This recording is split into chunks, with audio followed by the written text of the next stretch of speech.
And so, like, I'm looking at this and I'm saying, yeah, you can try and go wide receiver. That's a deeper position. Oh, man. It's too early for Kyrie Jackson, too, as much as I love Kyrie. I don't think it is. You don't think it is? Make your case, Logan. Well, I mean, just in general, like, I think he's a good player, first and foremost, but I also just like the fit with the Bengals. If you're looking at our cornerback room, yeah, you know, it kind of seems like we have enough, but we don't. Obviously, DJ Turner is what he was last year as a rookie. We still like him a lot. Cam Taylor-Britt has been improving year in and year out, and you still have Mike Hilton. But you look at all those players, the tallest player in this list is 5'10".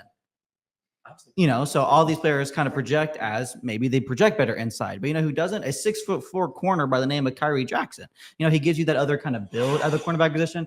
You know, that's a completely different vibe and a completely kind of unexpected left turn here at 49. But I still think it's something to slightly consider. What the enamoring, like, why are we so enamored with drafting a corner? Right? When I look at it, because I feel like hear me out. I know we need to draft a corner at some point. I do know that. I think depth is important.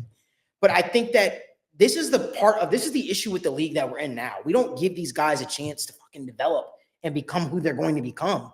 Cam Taylor-Britt showed me enough. Like, his health has been a thing. He's a dog, right? When he's out there, he's a ball hawker, he's a playmaker. I'm not giving up on DJ Turner. I'm not saying we should. We're not. And I'm not saying that these guys that are on the board right now won't wind up being fine players. But when I look at it, I think it's very clear. You have your two outside corners. You have Cam Taylor-Britt. You have DJ Turner.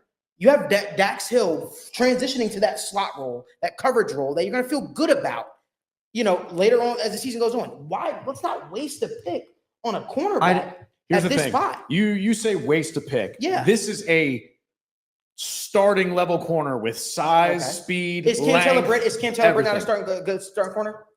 I want you to realize that the cornerback. I'm asking you a question. Is he not a good starting cornerback? He is a guaranteed CB2 right now if he's healthy. Does DJ Turner has he shown you enough of the upside? I've seen 1 year. Okay, so you're banking on a rookie who's never played NFL snaps to come in and supplant who has that guy? A better profile. To supplant that guy. Who has a much better years, size, athleticism profile.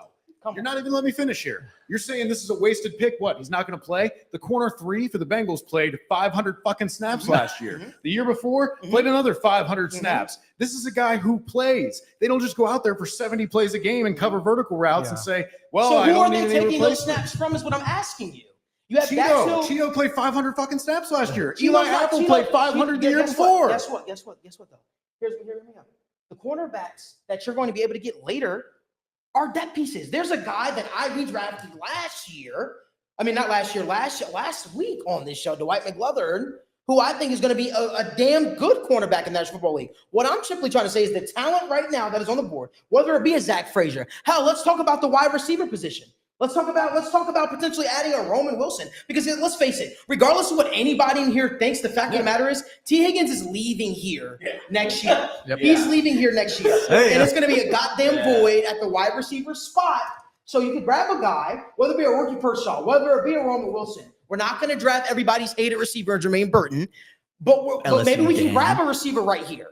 That's just my thought process. I think another thing to consider here is we've all kind of sit here and clamored about like 4 different people. We can also consider trading down too. Yes. I think that's what the board right here is saying, because I think there's a couple guys, like he said, Roman Wilson, Ricky Pearsall. Let's go, Evan. Let's go. I think it is malpractice to just look at the corner room and say they're good and DJ Ivey is your corner. No. Hear me out. I never said that. I'm just saying we can address it later. Why would you rather not have a good secondary in a league that's being more focused on passing than ever? That your top competition is the Chiefs in the AFC, the Ravens, who became higher passing offense last year. You got to be able to stop the pass. You got to be able to stay healthy 100%. Because that's one spot. 100%. So I think to just say it's going to be a wasted pick because you pick a really good corner prospect with size, speed, athleticism, and production at the elite program is a wasted pick. I think that's unfair. That's all I'm saying. Picks. No, this won't be a wasted pick. Speaking of guys that play, there's a guy that's played a lot of snaps that I love that maybe shouldn't be playing a lot of snaps. One name that hasn't come up a lot in this conversation, Zack Frasier, just sticks out to me on this board like a sore thumb. Everybody's favorite. God, I love what he's about.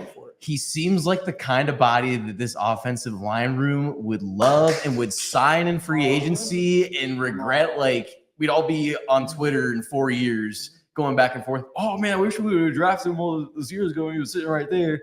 So if I'm I'm gonna take everything away from Duke Tobin and draft my second round offensive lineman if it's up to me. I would is up to love you. to go Zack Frazier It is up to here. you.